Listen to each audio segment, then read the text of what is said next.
isteyen beni. Esselamu aleyküm Tapara. Ve aleyküm Halmurat. Oğumu. Hudağa şükür. Ödün neren? Sağlık kurumu. Allah'a şükür. Allah'a şükür. Ne? Büyükmançılıkta men ne? Görýän ol goňşyň öýünden göçükden bolsa öýden. O komşunu göçürecek. Doğru. Hava Tapara. Haydi verin ya şöyle. Sizdendir Halmurat. Ne? Mesela Gatıkan Tapara. Sen kan internette bolmansan men sana aýdyp beren şu köplenç gelýän soralar. O sizin sahypaňyzda atnaşýan adamlary men kady ýazyp otyrar, maňa privat ýememe de urazyp durar, hat jaň edip durar adamlar. Hem men bir umumy şular ýaly bütün halkyň diýip aýtsagan boljak da esasy zat haçan we näde etmeli, nira etmeli, näde barmaly ýurt, haçan çözmeli, netije nähil bolar. Ondan soň bir ikinji bir bölek ýanky top soralan toplamy bir o petisiýa näme, ýene de şol impeachment näme. O bir eýledi ýa bir beýledi ýa Halmurat Sapara şu zatlar nähil bolar, haçan etmeli, bir taýýar ýa nähil netijesi. Şular ýaly soralardan ibaret. Esasan adamlar şuun kugun erte kugun aladasın ediyor. Gatığı da. O dün näme bolly ya şuun näme var. Ya adamlar gıdıklanırana tapara. Adamlara erte kugun nädip hareket etmeli. Niralara barıp beter. Nähiletse gowy boljak. Halkyň rol, adamlar näme etmeli. Şu tematikadan adamlar bilen söhbetdeşligi garaşdy. Esasan. Ne tapara. Umumy aýtsak şu. Halmurat buraya işi howlugul edilen nokta. Onun hemme de adam ekranın o aýdylyp görülen ok. Ýöne adamlar o birlerinin çağatı, birinin kakatı, enesi, biz bunları bir howply neme o başlarını bela sokmak göğsündeki değer, şoň üçin bunu gaty teresap bilen bişirip o sabır bilen edilmeli. Entek men görüşümçe biz taýlanmaz dolu değer. Ne misal üçün dün biz bir halkynda bir hatabat beren ýalak faktlary goýduk da demede rolik boýunça. Şulan bir aýda 40-50 milyon dollary ýanky Atalowlu kisi Meýmanow diýerler. Şolaň demelerini goýduk. Bu ýöne fakt däl, bular ýalak deme gaty kän. Biz de şu atlary bişirmämiz gerek. O yerli yerden hem ondan adamlar diňe buňa seredip demedi oturmalarlar şuňa değişli şular ýalak meňdeş bilinýän faktlar vardır. O şolaryň bize yetirseler biz o ýaşlar şuň üstüne işläp oturlar da. Bulan tä düýüne çendi. Ne düýünkü materiallar eýem taýyn. Biz onu halkara guramalarına Interpol'a çendi gidiyor da. Ondan bular doğru büyüklü işlenip şolara el koyulmalılar. Son ne deme olanla alpbileri yalak. O da bir iş. O ince iş. O kendi vaxt sarf eden iş. Şolara yalak işler katı ken. Ondan ikinci mesele hadi gittik, nämetdik deyip nemedip görüp o adamları o başlarını bela sokup görmek o yanlış deyip hata ediyenler ben. Bu da atlar hem içinde pişmeli hem taşında pişmeli. Yani bitiyse de bizim hem medadımız tayin yönü howluğumda o sebebi yeme halk tayinden o yönü bitiyse geçirmek hiç hatta onun sahipasında gördüğünüz bir kısa petisi geçirdiler. Özlerim fake olmayan realak da o lokal neticesi dipata ediyenler. Biz bunu en son önemli okumuz olan son bunu kow edip pişirip halk pişmesi gerek de. On tani in azdan 100 miňden 150 miňden 200 miňe olay kes bolto diýip düşünýärse. O pitise gol çekileni bilen prezident ertesi ayrılmaz. Yönü bile şu taýda iş geçirer ýalak bizim eýýäm ýuridik nememiz bolýar da. Dünýä jemgyýetiň bizim arkamızda, dünýäň halkara guramalarym bizim arkamızda biz kanuny ýol bilen eýýäm ýani näme edilýän bolsa edip bilýärse. Yani şu zatlary ne tavır edip biraz auditoriyamızı giňeltmeli. Hem içinde hem daşında halk eşitişmeli. Bir müň adam, iki müň adam eşiteni bilen ol hemme halk eşitilli diýen neme ýok da. Onuň bir bizden kellelik etmeliler bu işlerde. Bunu pişirmek mecburiyetinde. Bu pişmesi üçin gaty kän öňümizde gaty kän iş vardır. Yani urrey köçä çykyn nämedin diýeniň bilen ol da çözülmeýär de. Ondan yani yurdun içinde ne boşun var. Öyle kopsuzluk promoları var. Yine beyleki vüdipeli adamlar var, vüdipesiz adamlar var. Şolongum hem meclisinin yok biz bilmeyenleriz, biz yanlışıptır diýmäge mümkinçilik koyulma diýalak. Bu da atları biz getirmeliler. Giyin köpçülüğü getirmeli. Onun yine de tavır diýänimiz bulongum yani karşı tarapynyň oyunları kändir. Olong kartlaryny göreli. Ne olaryp çıkıp dur. Yani balonlar patlaýar, o taýda patlaýar, bu taýda patlaýar. Biz şu atlara göreli bulongum oyununy tavır bilen alınýandyr bu atlar. Howlukmaly. İş kän. Onun yaşlara ben öz minnetdarlığımı bildirýän, bize kömek edýän yaşlar var. Özlerine kömek edýärler bize. Biz ýöne yaşlylygyny diýerse, uly minnetdarlyk bildirýän, gaty owy gyýlanmaz, oglanlarymyz var, ýigitlerimiz var. Akylly, başly. Näme şular ýalak işe näçe giyin gatylşyp bilýän bolsa, halk katışma gerek de. Şu da atlar bişen soň bu da atlar bolýandyr. Yani urrey diýip onuň nemesi bolýan nädir? Olay bir şey uğranlyň ondan öňümizde ýene de bir sopar mesele keserip goýar. Bu bir geçici kredit hökümeti gurmalymy? Kimden gurmaly? Onu ýanky şulaň belleşýärlik bellemeli däl. Bir liderliň özi orta çykmaly. Adam işi nemedi bilen, o edýän hereketi bilen, özi orta çykmaly. Ol sen plany bolar, ya plany bolmaz diýilen neme gel adamlaryň näme iş edýänini biz görüp otur, selam. Hakyky sapara. Ona şolar ýalak iş edýän, iş bilýän adam onu nemede görkeden adam yok men plan da edip bilýän diýip ýolunyň aşagyna gyýranyň bilen buldatlar bolýan nädir? Her bir işdir. Şulaň faktlaryny ýüze çykaryp, şoň düýüne çenli ýuridik dokumentlerini çenli analiz edip orta çykarmak ullukan işte.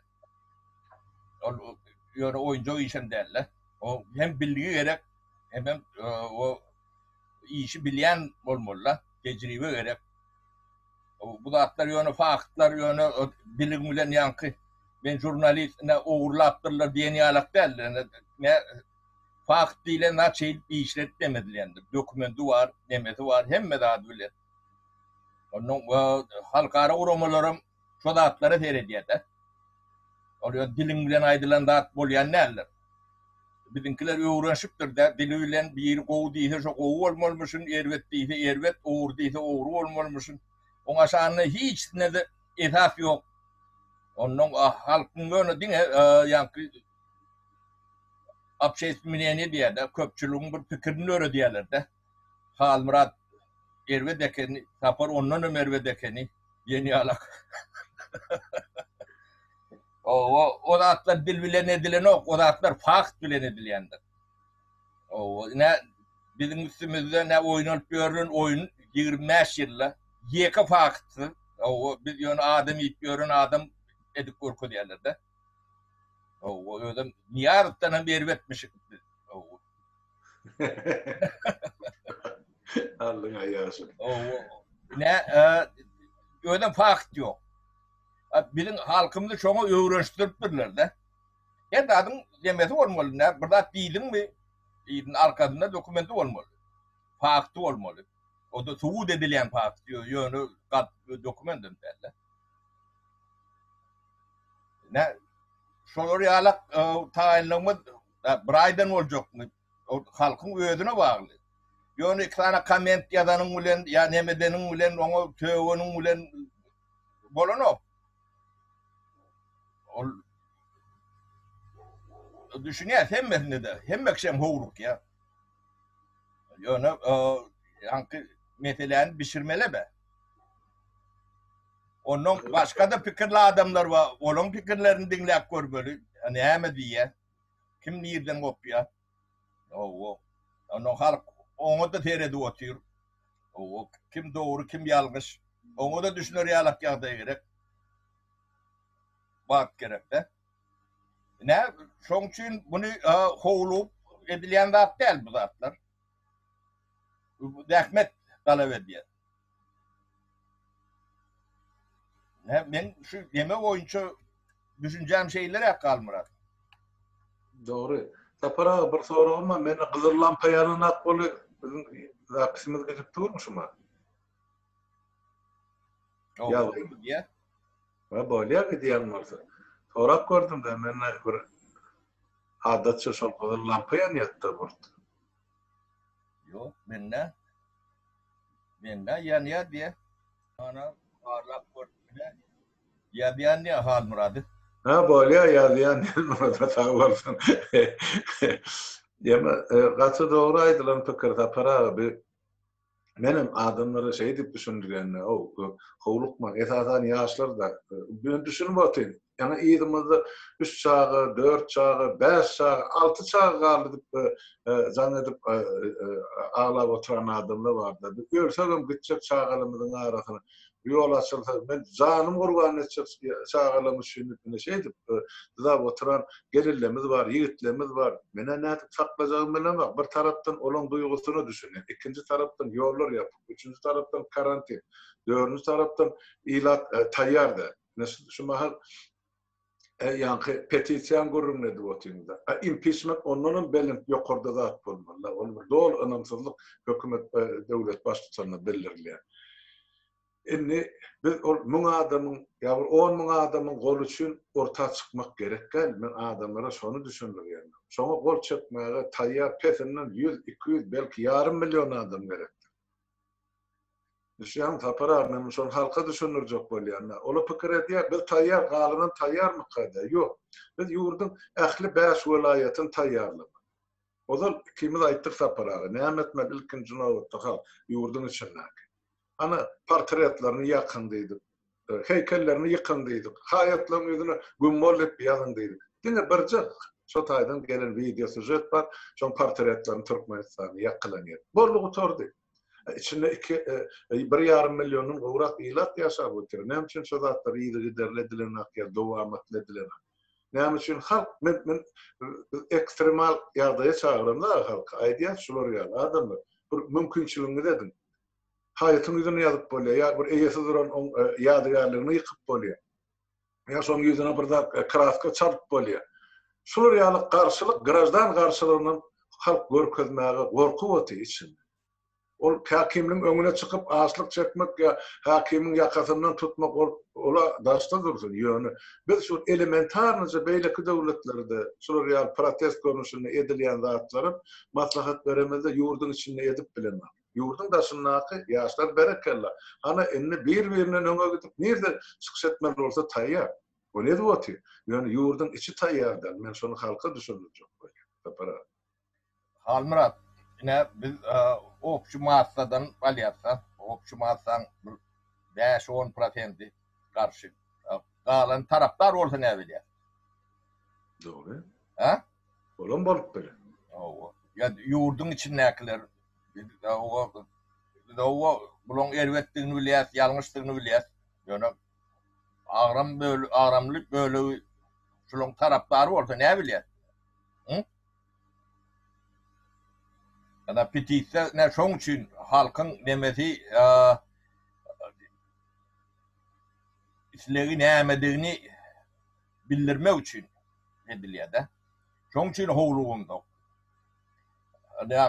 Yani pitiyse yankı impeachment'ın bir formasıdır.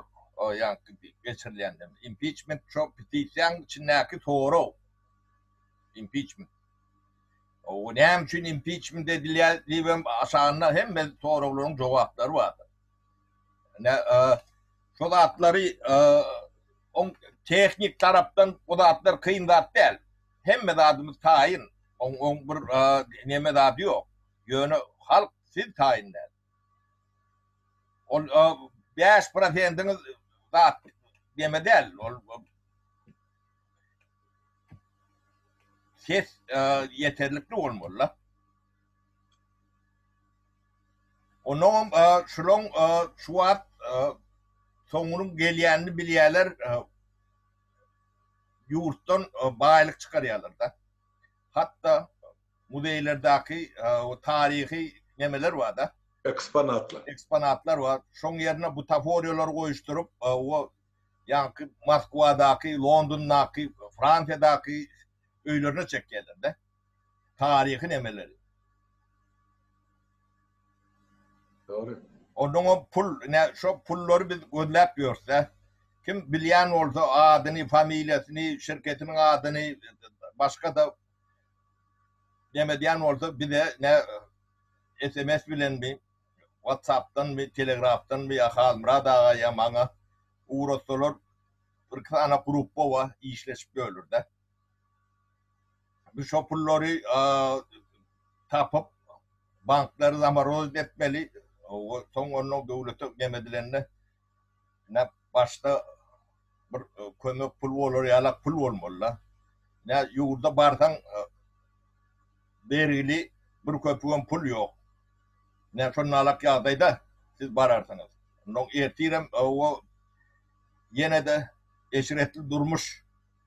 O ne olur işte bolyan neldir? O ne şu da atlara tayinlik, şu işler tayinliktir. Hemen halk bilir. O şu demeni informasyonu şunun uğurlukları neyse kendini ödem subut edilir. Demesi kendini görülen son olur da el koyulan son bulun onun hiç yankı bahana demeleri yok almaya da. Bu at yönü opşi dil bilen aydılıyor da. Bu hem mecezinin yuridik subutnaması olmalı. Onsuz hiç süydüm, hiç banka kabul edenlerdir o da. Türkmençilik bilen işleyen yok. Dünyanın hiçbir yerinde de yani duyururlar. Ben demem şoları yalak Halmurat. Doğru. Sapara aydan bilen men alaşyan. Berde halkın bilmegi gerek de bir publishing ile halkın önünde edilen bir çıkış var. Onun halka görünmen edilen başka işler var. Halk şonu bilen akbı ikimiz dine şu bir saat çıkış edip qarın vaat berde aşağı oyuna oturan katı yerlerin vardır. Adamlar hormatlı vatandaşlar beyle değil. Yine de para aydı otuyor. Yani bir de bir topar materyaller gelip kovuştu. Yani Berdi Muhammed onun yeğenlerinin tohumunun ediyen oğurlukları, nerede pulları yerleştiren hayzi firmalarda gelip dur. Son üstünde işlen bu. Ben iktisadi taraftan hiç güçlü tarafım yok. İktisadi tarafını işimizin ne sapara alıp barımda. O işler sapara gece günü işler bu tiradım. Bana gelen informasyon şolar vardı, şolun firması vardı. Yine bir yerde toplam. O ahirki neticede çıkarılan yeri yine halkara korumaları, halkara edarları yürüyütü. Şu zatları bir kanun pula baruatın mı, beyleki zatları iderleyen halkara korumalar var. Yine şolara uğradılıyor. Ahirki neticede. Yani saparağı ben katı doğru bellak geçtim. Yine gitti şuun sol diktatör. Boşta. Köşkün içinde yürüten boş. Yeki köpük yok. Aklı seyfler açık, içi boş. Kadnada da zat yok. Biz ne edip erti halka çörük vermeli? Nereden Bergin var. Berisi o berisi var. Xitay'a bergin var, Orsiýada bergin var, Arap döwletlerine bergin var, Türkiýe bergin var. Gör bak ýene maýzy döwletlerden bir qarz pularly onu özünden nasıl bizim bilýän zadymyz ýok. Sebäp olur ýapykka pulan aňyrsyna gol çökelen zatlar. Biz olanın bergisini bermeli eger biz döwlete ýewelýän bolsak. Hana ştaýda aýtmak gerek. Täjikistan alın resmi alın qarz pulunun hasarı üzülüşüp bilmänçi gidip ýatan bir dağ massivini Xitay'a şol bergisinin hasabını öz territoriýasyny bermeli bollar. Magdarly zatly territoriýa bar zady. Erti bizim aýdaly 10 milliard bergimiz var. Mesela Xitay Halk Respublikasyna. Gol çekipdir da gurban bol. Şonu bermesek onu olurmy? Tarany sizin üçin gaç çykyp duran ýeriniz bizne 50 ýyllap özümizde alýasy sen näme diýjek? Bahadır aşlar ýaly. Almurat yine gün öňünki eme 15-näki ýanky watan habarlaryny dinledin de. Awa. Bular ýanky Orsiýet bilen bir zatlar ýetişdirýär ýöne ol tribunada eme gurulýar da. Bu ýaşaýat näme diýär. Olar ýanky sahnaň aňyrsynda näme söwda edýärler. Ertir olar näme pretensiýa etjekler. Bir topurdada gol çekip şolar onuň anneksiýa ederýärler. Ýa-da erçek bolýarlardan men düşünşüm boýunça olar ýanky investisiýamyzy gorumada edecek diýer. Şeýlemi? Ýa-da oň ýerine ne plan gadyatagyny berin, ýa-ni ýatagyny berin diýip bilerler. Şol atlary etjek bolup şol oýny oýnap görürler. Onu görüp ýanky saklanan aňyrsyny okap bilýärse. Onuň şu Owganstana Özbekistana Orsiýede ýanky kömek diýip demeden demeler bar. Ortlar darogu pratapdy diýär-de. Nirak kaçıp boljak, şonu dandir diýerler de. Kim kabul edip biljek? Kim edip biljek gel? Onu kaçanda nirak kaçmaly. Düşünýändem, ne şo atlary bular edip ýörler. Biz bu atlaryny düşünýäs. Ýöne biz kände düşünmeli. Mesele ýöne urray diýip nemedilse bu bir diňe bir provokasiýa bolup biler. Şola medil batyr. Onuň biraz sabr etsek, köp zat orta çykar özi. Onuň halk teredi otyr. Doğrusu nirde, yalanı nirde. Näme üçin edilýär? Herkim bir oyun oýnýar, oyunlar näme üçin oýnalýar diýip şo analizleri etsen köp zat orta çykar. Bu tarapdar ýalak bolup garşydaşlarym kän. Garşydaşlarym kändir. Olan kelletinde näme bar? Kimin atyn çapýa, o da atlary bizden tak düşünmämiz gerek de. Ne şoň üçin o da atlara sabr etmeli Halmurat. Adamların şonu düşünür ýa-da sapara bir halkymyzda bir şolary paýkas bar da azygan ölme alnasan öler diýdi. Şumal bize alnasamak gerek gal. 28 ýyl çydapdyr, çekipdir şu derdi iki diktatorda. Indi bir yarım ýyla ýarış ýok. Şu zatlar biz töwerepleýin, köwläp alyp bir gezekde şu kökü damlar bilen ýogatmasak şu rejimi biz täze döwleti gurup biljek gal. Dekorativ. Kurban goýun aýranmaz bilen sistema durjak bolsa o taýda düzeljek zat ýok, ikimiz hem işimiz ýok. Bu ahir sistema çalışmak öz aýtsyň ýa-da para. Hemme zat çüýre. Kullun galdyrmaly dogrudan. Teredi otun hemme zat ýanypdyr, köýüpdir, guturypdyr. Hakim edem ýok. Döwletem yok bir suduru var Serhedinin. Borlu başga hiç tat yok otay. O sudurunum Halmurat yankı şulun ediyen oyunları var şu vakit. Ya Talibanlara verecek mi annekse deyip soğun doğuracak adam yok. Ya da bir kontraktlar bağlaşıp ortaya da burada atlar investisiya ettirip sonra onun koruyanlayıp bunun näme oyun ediyenlerini yuvaş yuvaş ortaya çıkar. Yani biz şol atlanan bir meclisin karşısında ne ile hareket edecekimizi düşünmediler. Onun yaş kadırlar o çıkyan eme diye bunun içinden yankı yarılmadık karpıdlar var da. Yankı 2 tane diplomu, 3 tane diplomu bolonu bile praktikada işlemedi adam o spesialit kaza edilen nokta içeride. Onun için yankı bu tecrübesi olmalı, iyi işte ve ödünü görkezmeli. Yani şu işlere katlaşıp ödünü görkezip bir liderlik nemesini ödü kazanmalı. Sen men o başka bir yerde akmalılar bu. Ya saylavam çıkarmalılar. Yani iş görkezmeli adam. Ne adamların teredi oturuyor kim ne diyenini görünüp dur. Ne şu atlara katışıp liderlerin bir içinden ödünü çıkarmalı. Dedim yaşlan ne şolara bilen bizden maslahat veriyor. Eğitmeli ya. O ödlerin inisiyativaları var hayatının. O tavırlar. O yaşlar oyun ya. Degen yani ne Halmurat inanmarsın 42 devlette Türkmen yaşayadı. Onun kabirinden toğrayan ne gelip görün yazdenizde o misal için Türkmen kıyalak Anırdan bir 1000 yıllık, 2000 yıllık o 5 tane göllü tarihli bir millet var mı? Görüyorsunuz mu deyip soruyanlar.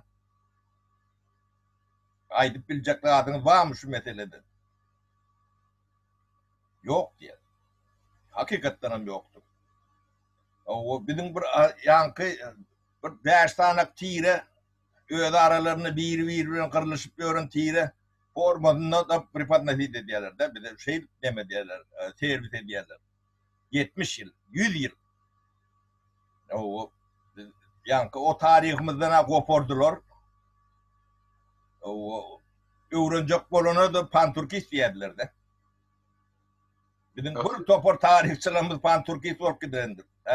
Tarihini öğrenme için sen panturkist olacaksın. Yani öğrenen için. Bu da hatta neyim için ediliyor. Onun şu da atları bir de öğretilmeyen son buğun kuğun ne men büdüyüp öğde aramızda kırılışar yala geçecek oluyorlar. Onu da tayin olun adamlar. Ne men Özbek diyer, men Kazak diyer, men Yomut diyer, men Teke diyer böyle, men Çoğdur diyer.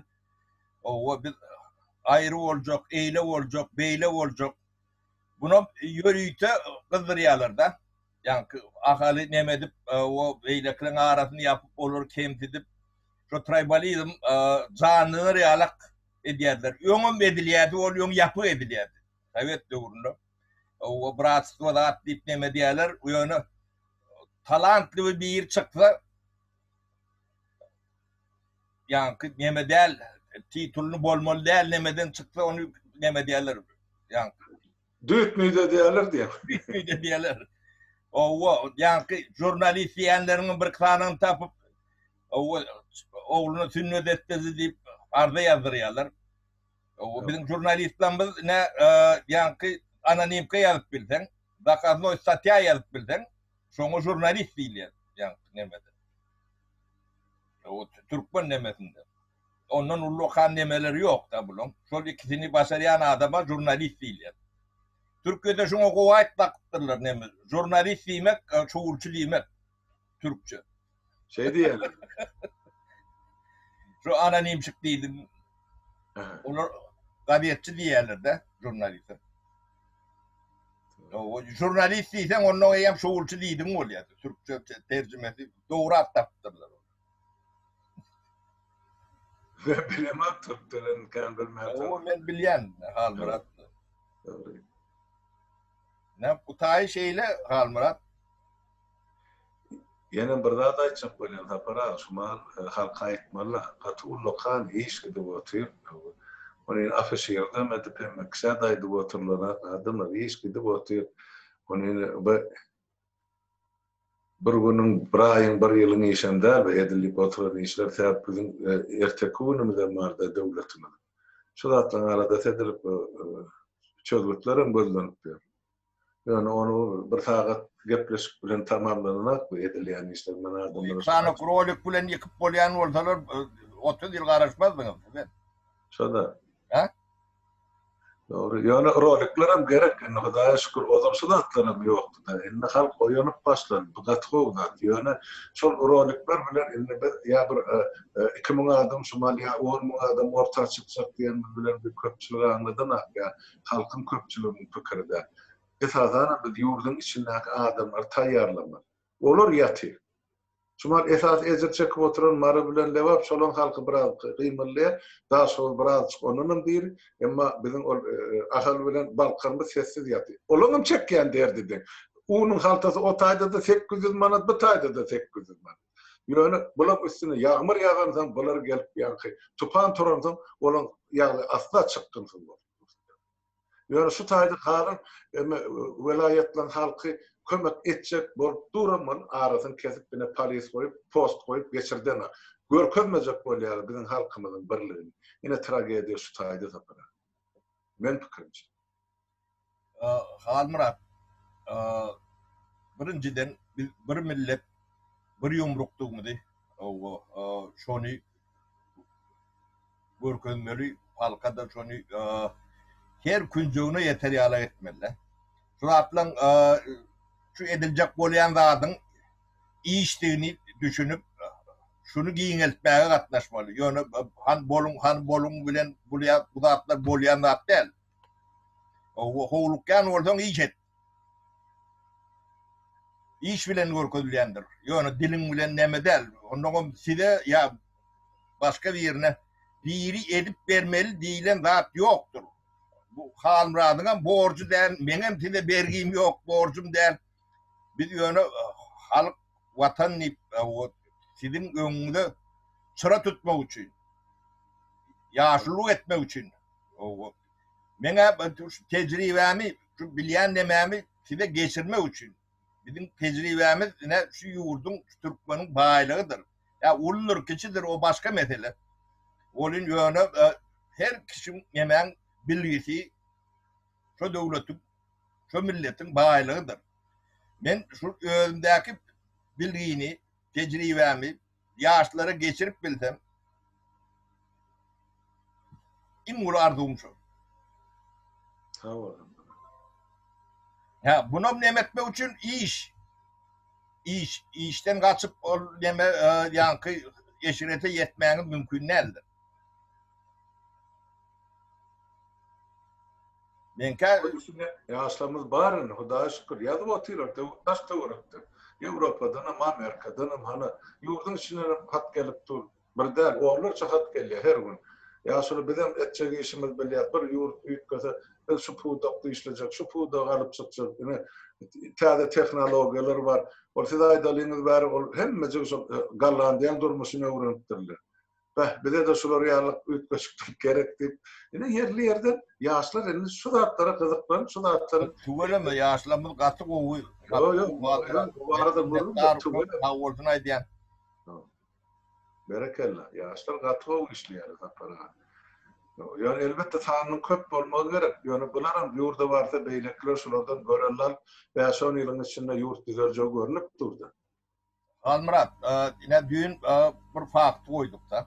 Ödüm katı ulu fakt. Ödüm büyüklü fakt. Ödüm dokumentalne tasdiklanan fakt.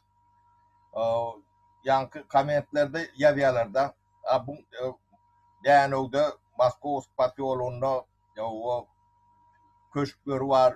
öyleri var, ne şeyler ullokan, plan dağıt deyip dil bilen aydiyalar da. Tuğrotunu, faktını, hemme zadını koyup bolyalar. Yani, ne şu dağıtlar iş. Yani vallı ullu bilen yankı Berdi Muhammedov olurdu. Yo arada görüyor mu? Manistaki ilat akıl zaylar yıkıp sotayda köş kuruyalı. O özüne köş saldırın ekene. Ana göçüp gidiptir. Öz sotayda oti en atatının pevride de koyup pevride onun mülküde. Kurban oluşmal manista yaşayadı. Ne var? Bu doydum doğrulum yok mu kan buladım? Yok, oğluna da hani Aşkabad'ın eteğinin taze payitaht kurup veriyor. Ya hayran. Hani şeyle. Halka maaç. Halka maaç. Ne babam hani şu mal kanalizasyada mı işlemek? Hem mezikler yerin yüzünde ullokan epidemi olmak mümkün. Sinekten çiğbirinin yana göz açıp bulunak deyip adamlar.